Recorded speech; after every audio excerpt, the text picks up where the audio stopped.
Good morning, everybody, and thank you for choosing to spend your time with us today for the Safeguarding Communities webinar, sponsored by Facebook Limited. My name is Yvonne Harrison, I'm your chair for the morning, and I'll be taking you through the webinar today. This is one of a series of webinars that's being hosted by Y Sports to keep you up to date on the very latest topics and also to keep us in touch with each other at this time. So, safeguarding in sport is the process of protecting children and adults from harm by providing a safe place to play sport and be active. A key part of child safeguarding is spreading the message and keeping safe, but also building a culture of always acting in the best interest of children. Your panellists today are going to share with you their experiences and some very practical ways in which you can ensure the highest standards within your local settings. So first up, we've got a great supporter of Y Sports, somebody who's full of energy, who's also wearing yellow, like myself. You'll understand, it's a very great shirt today. We've had a little chat about that. But incredible experience across the NHS. He's going to be exploring the narrative from victims and survivors, understanding mindsets and motivations, and challenging us to consider particularly our unconscious bias. So this is the head of safeguarding for NHS England. It's Kenny Gibson, and over to you, Kenny. So welcome along. NHS Safeguarding, you'll notice that we've got our hashtag there. So every one of us is part of the NHS and it's there to serve you. And so it's really important we understand the universal offer of NHS Safeguarding. If you're never going to remember everything on this presentation, so we have a QR code there that opens up our NHS Safeguarding app. Over 1.8 million people have done so. We've also got the multi-agency app and the QR coded key rings in the middle. And if you're serious about safeguarding across the NHS or health and care, we've also got our community of practice approach there. So all of these things are there to tell you more about safeguarding within the NHS. It is absolutely critical that we appreciate as safeguarders in sport or safeguarders in our communities and in our homes, something has happened in the last 6 months, COVID. It has been a public health emergency, and therefore we are not only here to safeguard our clients, our citizens, we are here to safeguard ourselves and our colleagues. There have been many times that some of us in this call will have felt in a decline of personal everyday resilience to the point of survival mode.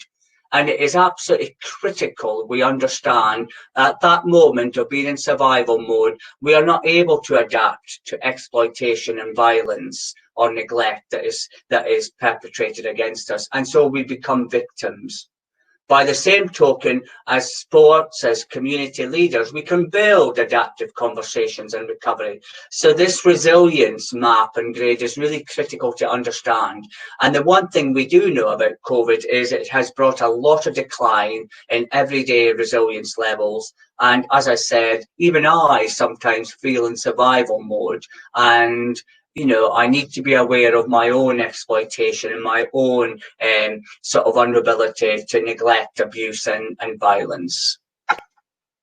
This is how the NHS is played out in terms of safeguarding. We have a range of clinical reference groups, we have a system leadership, and we are highly dependent, as you will be, on local safeguarding partnerships.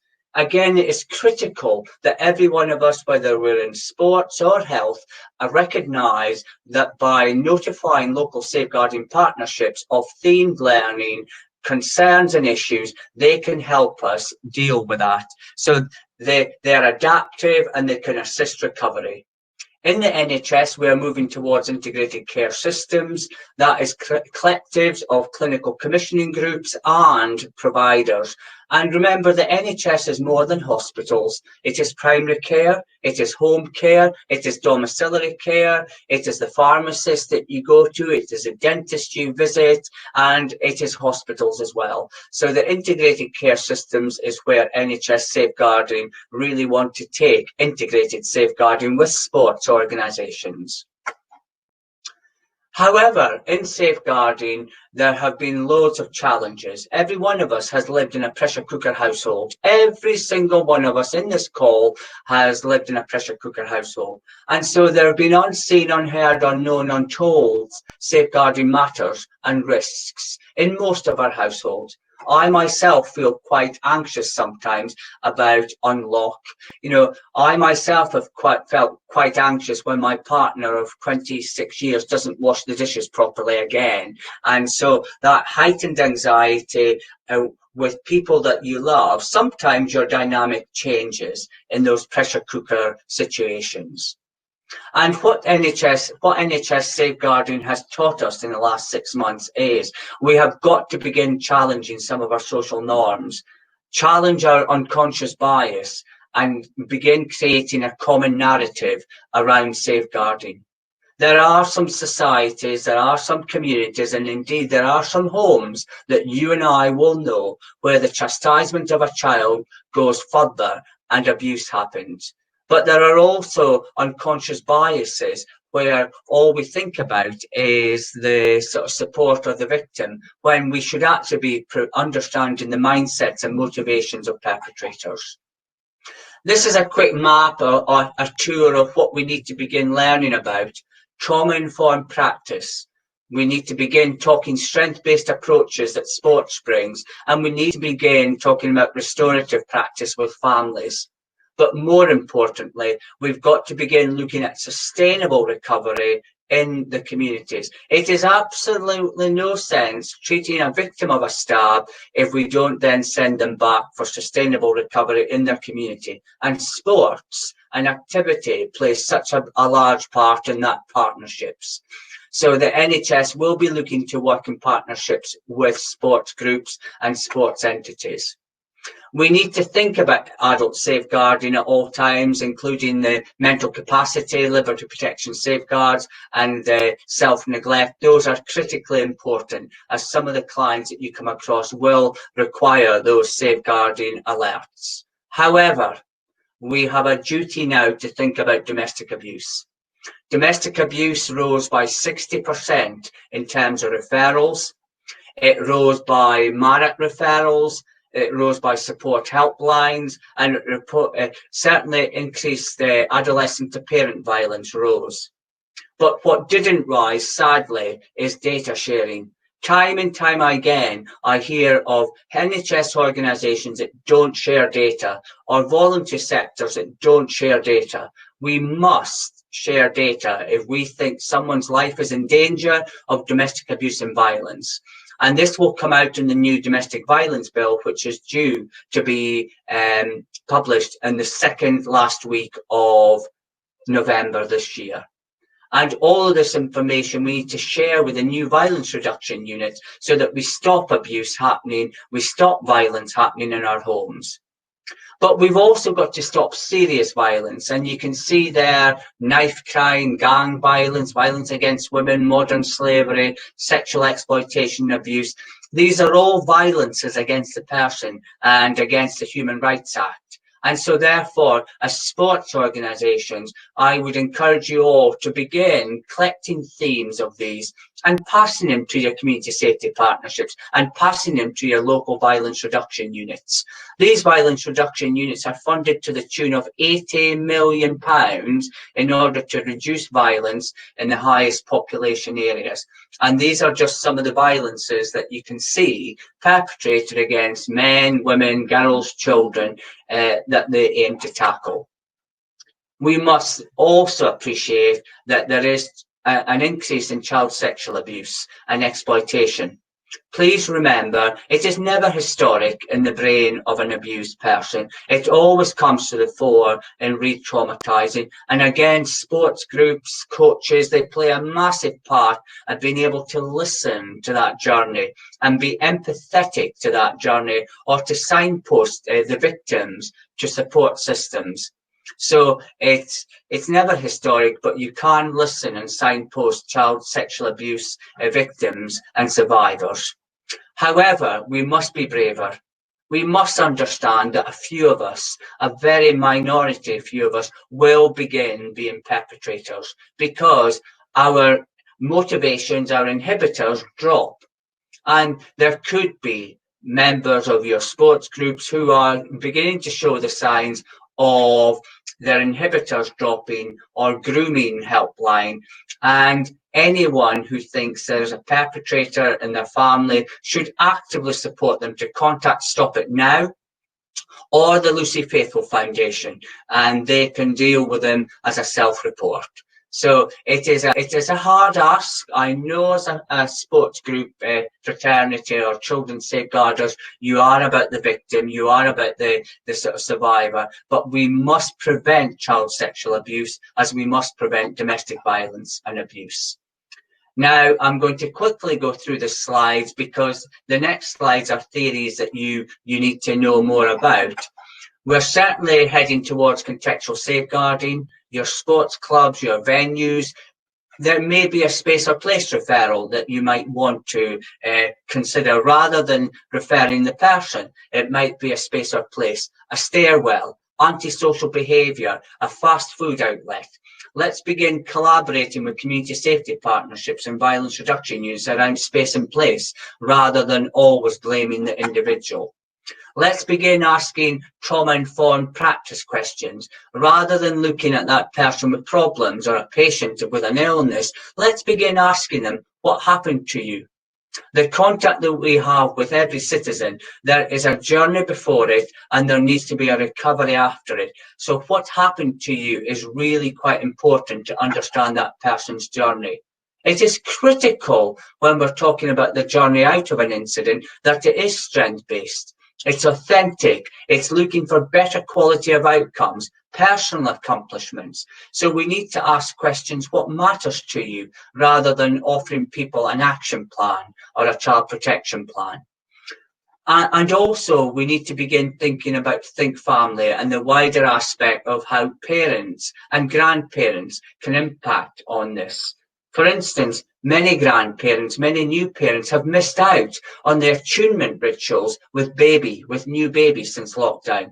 They've not been able to hand the baby to grandma. They've not been able to go to the family nurse partnership or the children's centre and show off their new baby. And some women and some fathers will miss out on those attunements, and we could be storing up some child safeguarding issues as we move forward.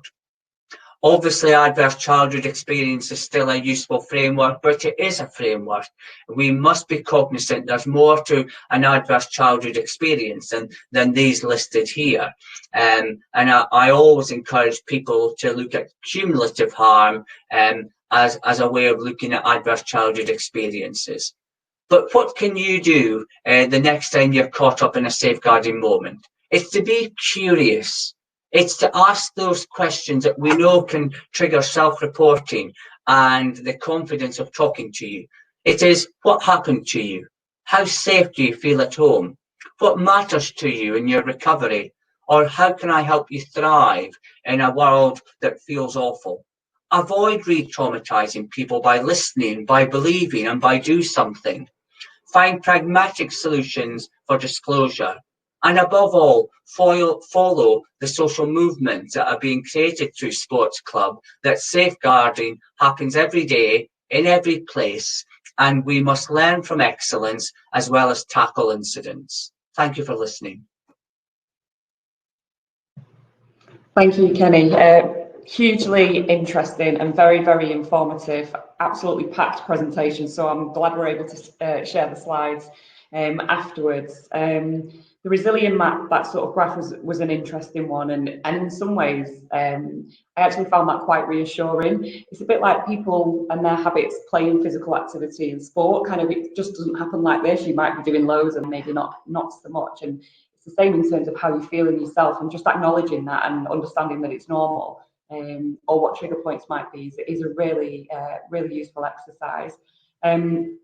It was also great to hear the value that the NHS place on physical activity and sport. We've seen it as one of the 4 things that we were able to do in certain forms at the beginning of lockdown, and certainly moving forward. We know the value it places on mental health as well as physical health, and certain people in the community is absolutely going to need their bodies in the best shape possible to be able to fight fight this moving forward. So it's really, as somebody in the sector, I really welcome that, because sometimes it's not always that clear. And I think the thing for us all, a really strong call to action there as sporting organisations and community clubs.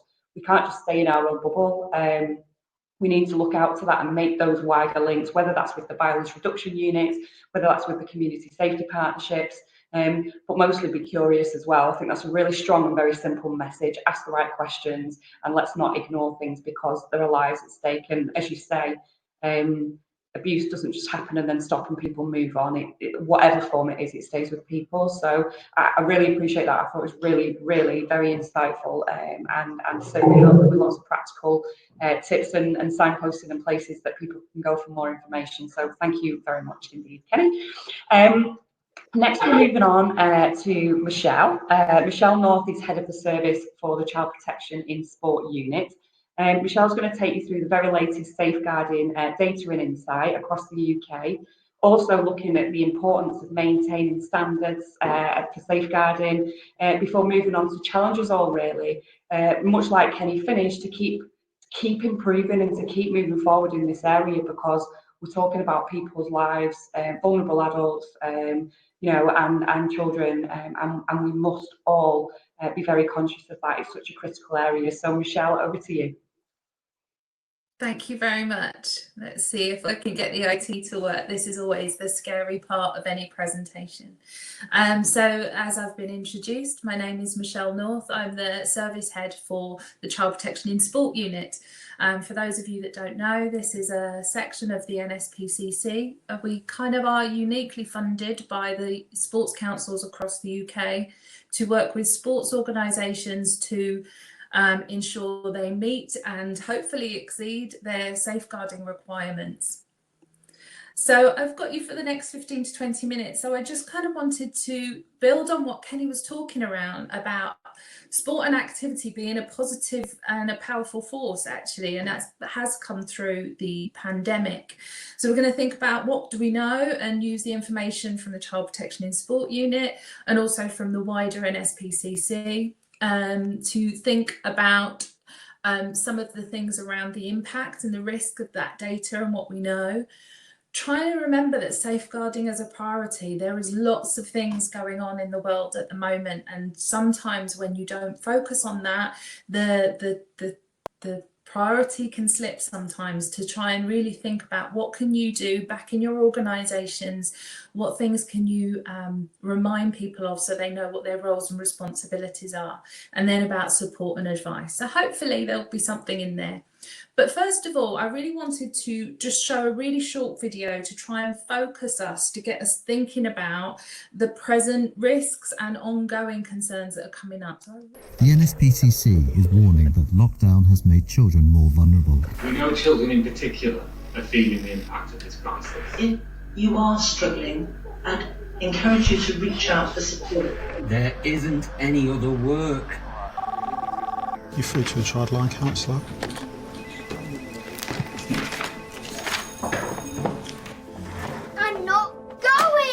This is the reality now. So many more children are vulnerable. I'm really worried there might be something going on at home. She was bullying me. Oh yeah. Is everything okay? I think it's probably a case of domestic abuse. For many children, school is their place of safety. Buddy and his buddies from the NSPCC. This year has been difficult for all of us, and for children the effects are far from over. No child should be left to cope alone.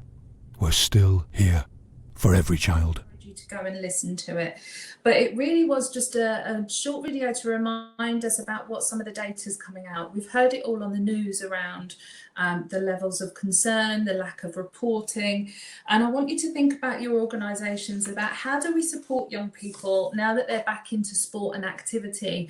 How do we talk to them? How do we make sure that we're creating a safe space for young people to talk about their experiences and for that to be listened to and responded to?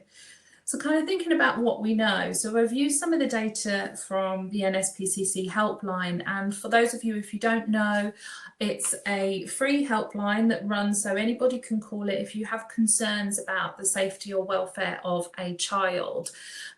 So it's since March, there's been a 30% increase in contacts to the helpline because of COVID.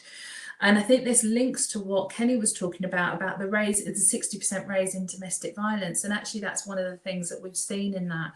So we can see there's been a 53% increase in the reports of physical abuse to children during this period of time, which is a significant jump in a 6-month period.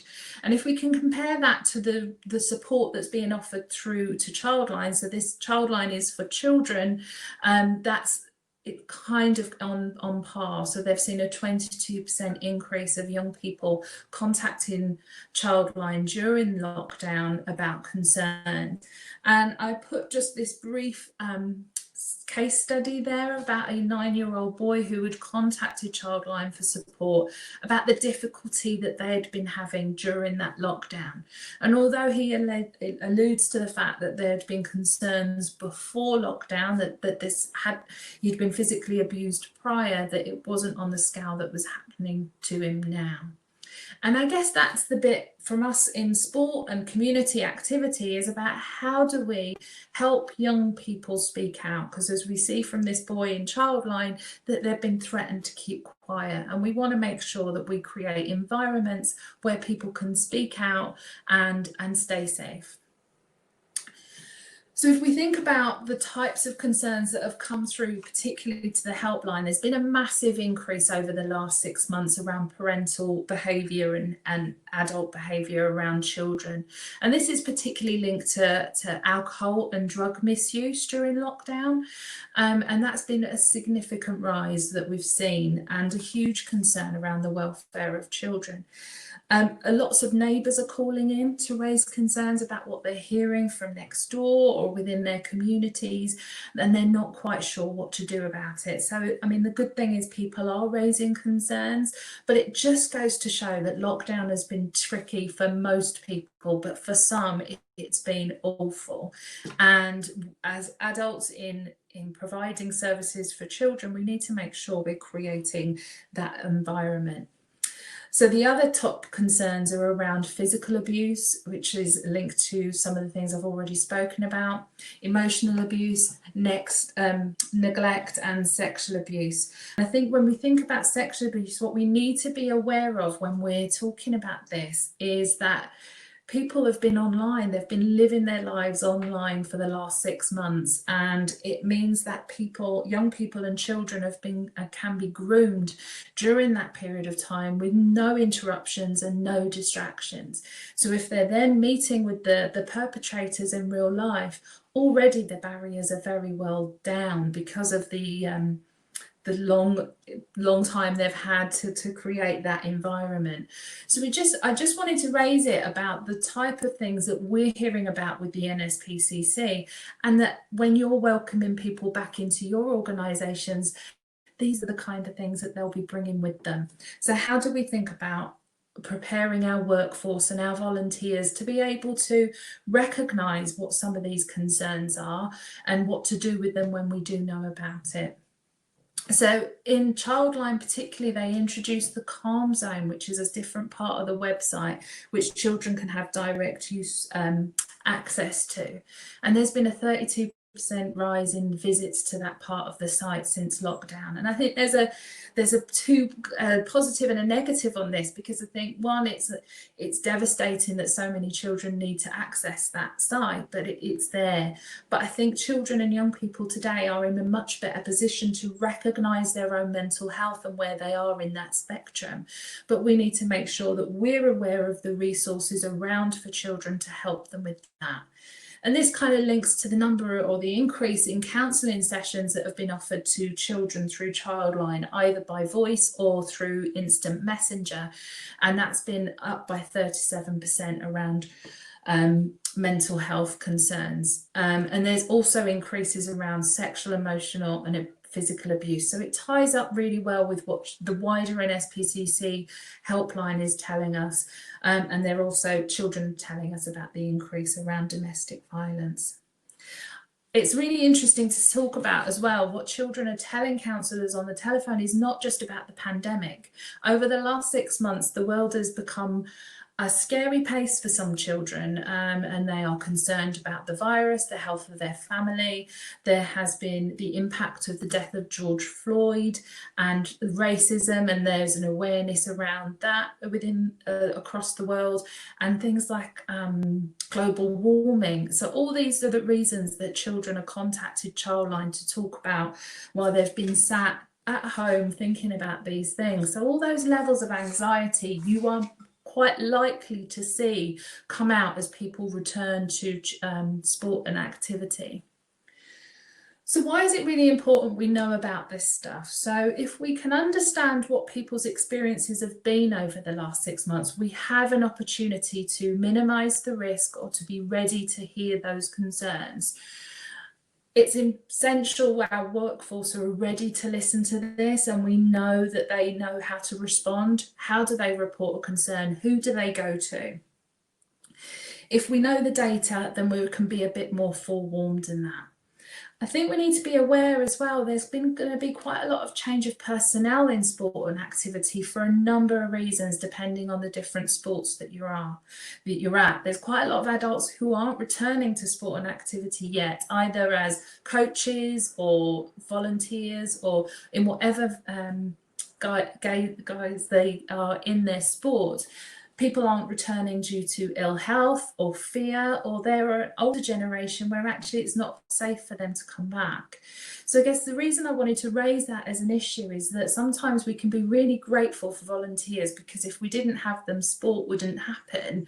But we need to make sure that they're forearmed and forewarned, that they get the safeguarding training and they know what to do if a concern comes to light. As we know, and I think Kenny mentioned this in his presentation, was that safeguarding referrals have gone down. So, you know, not to be the harbinger of doom, but I would expect those to go up as people are back into the community, they're back in school, they're back in sport. People are starting to recognise where there's concerns that have gone on, and they're going to report them through. So thinking about your organisation and the kind of capacity issues, how are people really aware about those reporting mechanisms and how they go through the structure of your organisation? Do we help them understand how to report concerns on a local level to their safeguarding hub, or however it's done across the UK? I think also we need to really acknowledge the fact that over the last 6 months, there's been a number of issues that have come up in the press around sport and activity in general. So I think a lot of this has come back off the back of Athlete A and the experiences of the American gymnasts. But I think the time apart from sport has given people an opportunity to reflect about their clubs, about their community groups, to think about what they like and maybe what they don't like about it. So we're more likely to hear stories of people saying, well, I've not really had a chance to think about it before, but now we've had a bit of space. Actually, I'm not quite sure I like how that coach talks to me or what they make me do. So we need to, again, create that environment where people can raise concerns. And I think we need to use it as an opportunity for a reset. I think sometimes, particularly within sport and activity, we expect certain behaviours that in any other sector would never be acceptable. So we need to just think about, if we were saying this behaviour was happening in a school, would it be okay? And if the answer is no, then it shouldn't be okay in sport either. So thinking about time for a reset, remind ourselves what abuse looks like, what the indicators are, and what is acceptable behaviour in sport.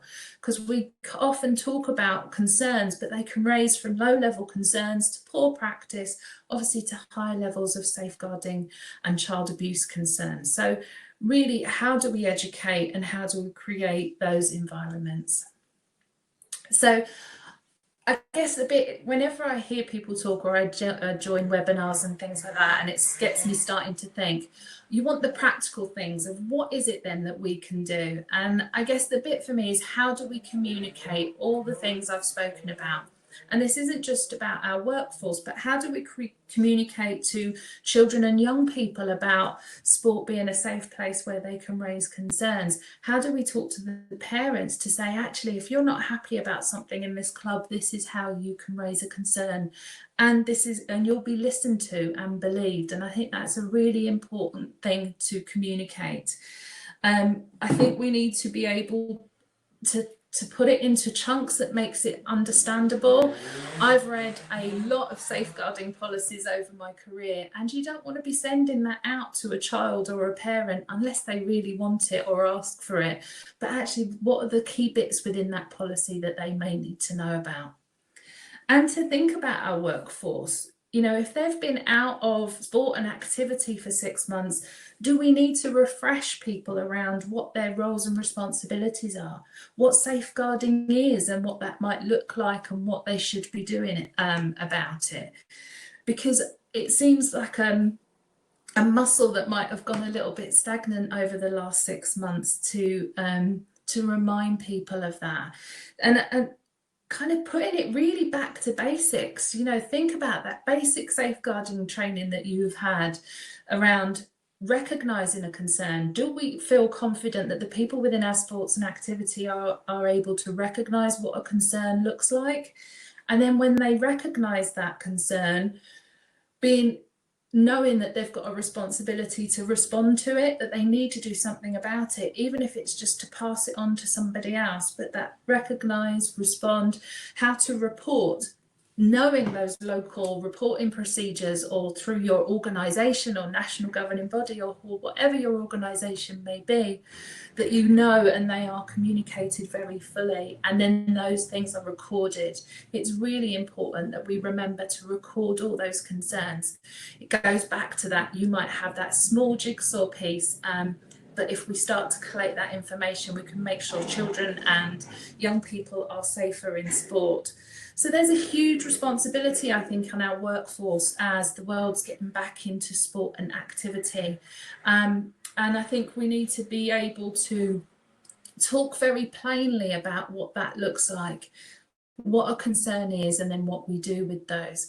And I don't want to kind of leave you with nothing. So the CPSU has a website which we create loads of documents and resources which are free of charge for people to use, and you can adapt them to your organisations.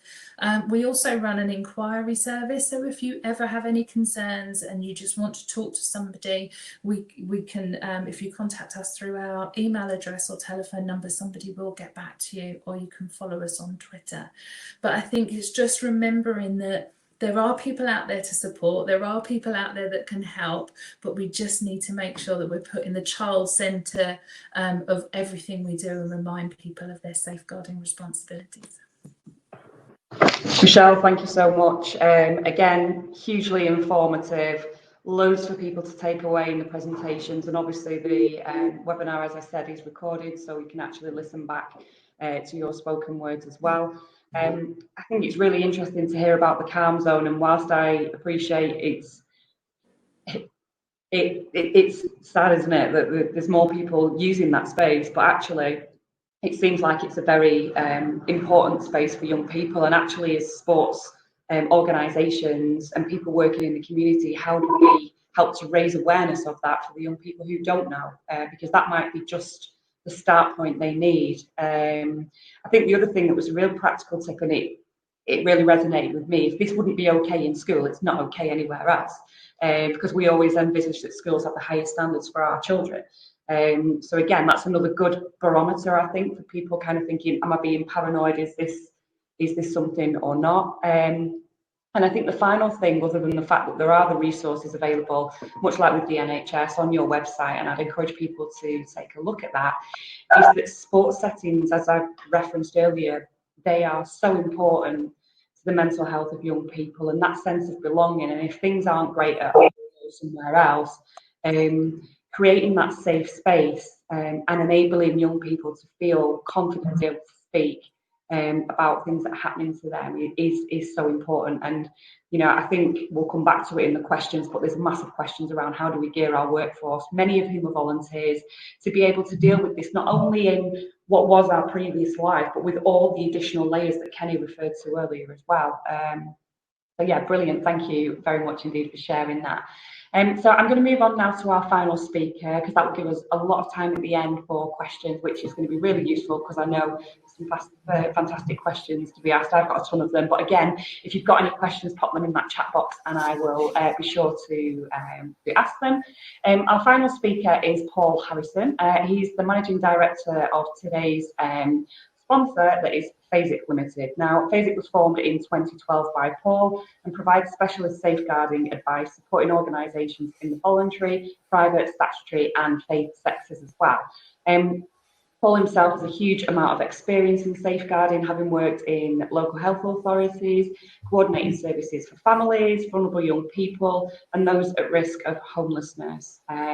Today he's going to share with you some case studies of best practice, which is always super helpful, some tips to support community sports clubs and settings around safeguarding, and also finish on 6 pillars for building strong safeguarding systems. So Paul, over to you. Thank you very much. Well, it's great to be here today. Really pleased, and thank you too to our previous 2 presenters, to Kenny and Michelle. Really helpful background for us. What I want to do is to just give you a bit of a whistle-stop tour, really. At FASIC Limited, we're just an independent consultancy and training company, but we work a lot with the voluntary sector, with the faith community, and so on. And what I want to do is just really to address 3 key questions for us and try and ground this in practicality. I want us to ask the question, what do we mean by safeguarding? I want to ask the question, what standards should we aim for? That might seem like a strange question, but I'll come to that in a bit. And then I want us to think about, how do we achieve it on the ground? How do we make sure that our safeguarding practice is good? So before we move on, we've just got a little bit of a poll for you, and I've got 4 questions for you. Hopefully the poll is going to come up. I'm not quite sure what this looks like in this format, but anyway, hopefully you will get a poll. And what I'd like you to do is to answer the question, what is the difference between safeguarding and child protection? And you've got 4 choices. So what's the difference between safeguarding and child protection? The first choice is this: safeguarding is always about prevention, while child protection is always about responding when harm has happened. The second one, child protection is about prevention, but safeguarding is about responding when harm has happened. The third option for you is this: safeguarding is a broad term that includes child protection, but also other things. And then the fourth option, child protection is a broad term, including safeguarding, but it also covers other things. So just a little bit of a question there for you to be thinking about. I'm not quite sure how the polls work and what's going on with that, but I'm gonna press on talking. Oh, here we go. So we've got. Okay, our top answer at the moment is number 3. Safeguarding is a broad term that includes child protection, but also other things. Yeah, that's the answer that we're looking for here. Both safeguarding and child protection have both preventative and reactive elements to them, but safeguarding is that broad term that covers the whole of the activity. Now, what I want to do is, as I say, just move on and take a look at what do we mean by safeguarding. This is the definition that government give us of what safeguarding is all about. It's about protecting children from maltreatment, preventing maltreatment, preventing significant harm. It's about preventing the impairment of the child's health or development or well-being. It's about thinking about the circumstances in which children are growing up and making sure that they're consistent with the provision of safe and effective care. But I really want to draw your attention to this final point. The final point on this slide says we're taking action to enable all children to have the best outcomes. And I think that's one of the things that I think is really important for us to understand, is that What we're talking about here, the actions that you and I take, or the actions that you and I fail to take, will have a direct impact on outcomes for that child. Well, let's think about what do we mean by safeguarding. I know this is quite a busy slide. I was hoping to animate it, but the animation isn't working, I'm afraid. Here's a slide that I use to explain what do we mean by safeguarding. And safeguarding is a very broad term. It's a broad spectrum of activity that ranges, as you can see, through universal, targeted, specialist child in need, and right up here into specialist child protection. I think the best way to think about this is to look at the definitions that we're given in guidance about what this actually means and what this actually looks like. So what we're saying here is that there are some children, some young people, some adults that you will work with who fit in this universal territory here. In other words, we're able to meet their needs at the universal level. They don't need any special intervention. They don't need any special support. They simply need to be treated well and to be cared for well. All sorts of things come into universal safeguarding for you and I as those who are involved in working with children, with young people, with adults. That might be things like just making sure that we are, so the activities that we're doing, the training that we're giving is age appropriate, that we're not pushing young people beyond their abilities so that they're injuring themselves. It might be about our policies and our procedures and our risk assessments, all of these kinds of things. Our safe recruitment. How do we make sure that staff who are working with children and young people are safe to do so? And here, children who are in this territory, adults who are in this territory, as we've already said, their needs are met at the universal level. They don't have any specific additional needs. We then come up into a territory that we refer to as targeted. When we start to talk about targeted, we're talking about people who have some additional needs. This might be that person who has come along to your group, and as we were talking earlier, we were mentioning that often sport can be a very, very good way to deal with other things that are going on in life. That might be about self-confidence, self-image, these kinds of things. It might be about that person's mental health. And sport can be a real help in terms of young people developing those skills. But these are people who have some kind of an additional need. And if we don't support them, there is a risk that these people will experience poor lifelong outcomes. And when we're talking poor lifelong outcomes, we're talking about things like poor physical health, poor mental health, substance misuse, criminality, homelessness, these kinds of things.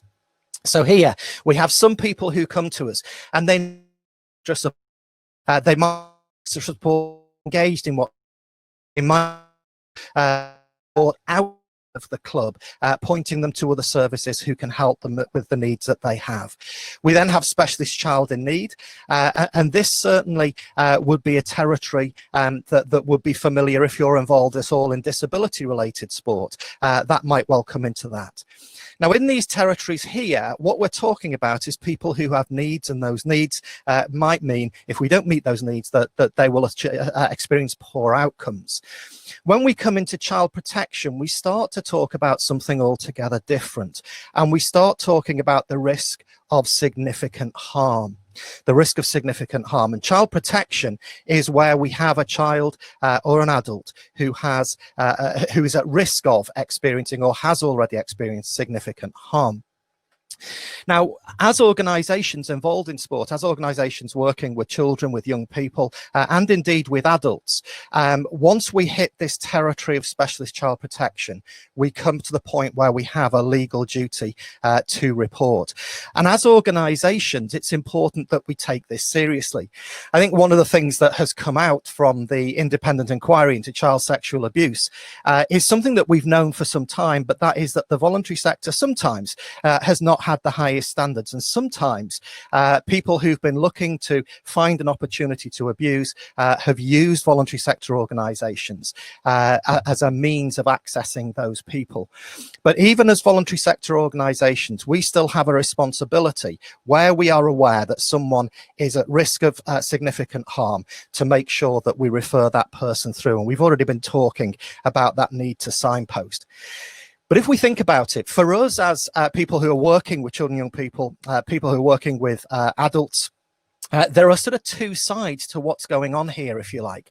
One is that we can be involved in helping recovery. Sport can be a great opportunity for people to start to work through some of those issues, some of those big life issues that can present challenges for them.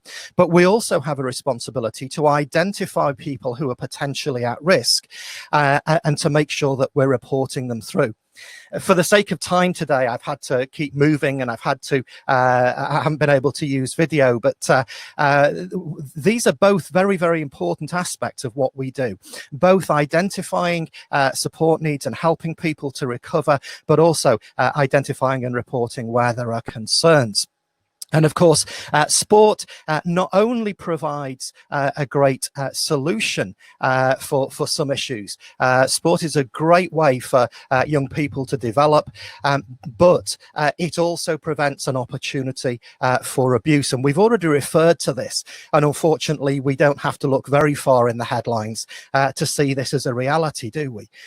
One of the organizations that we work with is an organization that partly work with elite athletes. And it's interesting talking to them because the very fact that they are elite athletes in some ways makes those people more vulnerable to abuse. And of course, we've seen, as has already been referenced, the Athlete A stuff and those kinds of things. So real significant issues, but it's not only at that level. If I had had more time, one of the videos that I would have played for you, but you can grab this on YouTube. If you search on MAD Theatre Company, M-A-D Theatre Company, they have produced a video about county lines and about the way young people can be drawn in, set in a boxing club, and the way that that vulnerable young person starts to engage with that club, but then they get drawn into exploitation through the sport. And so really important that we recognize that there are these risks and we need to guard against them. Safeguarding adults is somewhat more complicated, but if we think in three categories, if we think about people whose needs can be met at the universal level, people who have additional support needs but where we need consent in order to refer them on, and then people who are at risk of significant harm, so that we have a duty to report, that will keep us pretty much on track. Key concept for us as organizations is that of proportionality. We as perhaps if you're a small local sports club, what you have in place is, with safeguarding may be significantly less than if you're a big national organization with lots of resource. But we are all there with a responsibility to keep safe those who engage with us. And so what we need to do is we need to think about what's a proportionate manner, a proportionate response to the risks that we are facing. And when I talk about proportionality, what I'm talking really about is, are we doing that which is sufficient to achieve the desired outcome? And of course, from a safeguarding point of view, that means keeping everybody safe. I think that there has been a little bit of a problem in the voluntary sector over more recent years. And I think that that problem is that what we have tended to do is to see safeguarding as a matter of legal compliance. Now, of course, it is important that we meet our legal duties.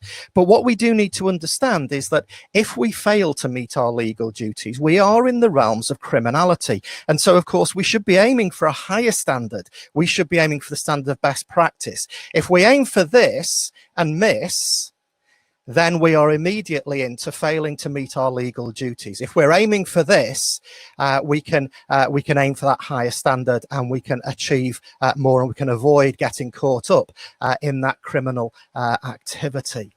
So let's just keep moving. I'm conscious that time is running on. This is very much really aimed at those of you who are involved in organizations that are supporting people on the ground, organizations that are sports clubs and these kinds of things. As a sports club, as an organization, one of the things that's really important for us to understand is that we have a duty to protect those who access our service. And so we need to make sure that we've got good systems and processes in place. Now, we believe that there are 6 key pillars that we need to have in place in order to be able to keep people safe. One is our policies. They set out our commitments and our aspirations. There's our procedures. They're detailed instructions that tell us what we will do and how we will do it. There are codes of conduct for our staff, for our volunteers, that explain to them the standard of behaviour that we expect, but also code of conduct for those who access our groups as well. Now, that creates something of a kind of paperwork system that is important for us. But more importantly still is the culture that we set, that environment where people can raise concerns about things that are happening. And the culture is absolutely critical, that we create an open and a responsible culture. We need to have systems to hold everything together. Of course, systems doesn't need to be something big and complicated, but we do need to have a system to hold it all together. And then there is the integration of all of the above. Well, there's another poll for you, but I'm not going to pause while we do that. There is another poll that's coming up for you that just is encouraging you to think about where you are at as an organisation. But as has already been said, there is lots and lots of support out there for you already. We are able to offer some support as well, and we have our own website, phasic.ltd.co.uk. It's on the next slide, so you can see that. There's lots of free information, lots of resources, lots of newsletters, that kind of thing. We've got various resources. We do training, we have an advice line, and we do consultancy, and we can also process DBS checks for you. What we need to do is to create an environment that is safe for everybody, whether it be at that universal level or whether it be at that more specialist level. We need to create an environment that is safe for everybody. Where we come from is that we work very much with smaller organisations, helping them to come up with a proportionate response that means that they're safe. A little while ago, government did a consultation that was around out of school settings, and at some point we are expecting there to be more guidance coming out, but for the time being, hopefully that will give you a little bit of a flavour, and there's lots more information on our website that you can access.